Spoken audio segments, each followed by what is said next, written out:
Donc on continue notre travail sur l'utilisation des mathématiques en art, avec cette fois-ci une œuvre architecturale, à savoir le château d'Egenberg à Graz en Autriche. Graz, c'est une ville du sud-est de l'Autriche, une ville importante.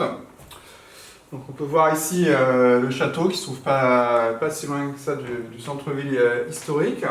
Donc pourquoi Egenberg? Parce que Egenberg c'était une famille autrichienne, une famille noble, qui a voulu reconstruire le château en 1625, parce que l'empereur Léopold Ier voulait y célébrer ses noces avec l'archiduchesse Claude Félicité d'Autriche-Tyrol. Donc ils y séjourneront avec sa mère Anne de Médicis jusqu'au mariage. Donc c'était là un événement à un honneur unique pour la famille d'Egenberg.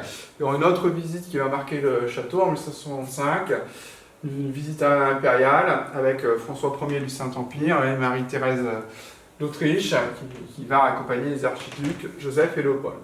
Alors bien sûr, on utilise les mathématiques pour l'architecture, mais pourquoi présenter plus spécifiquement ce château? Parce que c'est l'architecture du château d'Egenberg, qui était donc construit entre 1625 et 1635. C'est vraiment une expression des valeurs du temps.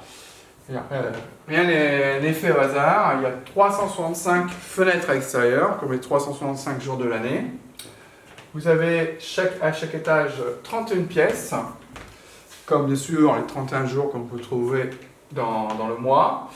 Chaque étage va comporter, on va avoir 24 salons d'apparat, comme les 24 heures du jour. Le plan est symétrique, vous allez avoir 12 salons d'un côté, 12 salons de l'autre, comme les heures du jour et les heures de la nuit. Ces salons ils comportent en tout 52 fenêtres, comme les 52 semaines de l'année. Si on rajoute les 8 fenêtres de la salle des planètes, on arrive au nombre de 60. 60, 1 heure, 60 minutes, et 1 minute, c'est égal à 60 secondes. Et même l'enceinte du parc et les jardins, il y a 12 portes ouvertes vers l'extérieur, et 7 d'entre elles, comme les 7 jours de la semaine, qui ouvrent vers la ville. On voit vraiment tout est fait au niveau architectural pour représenter le temps.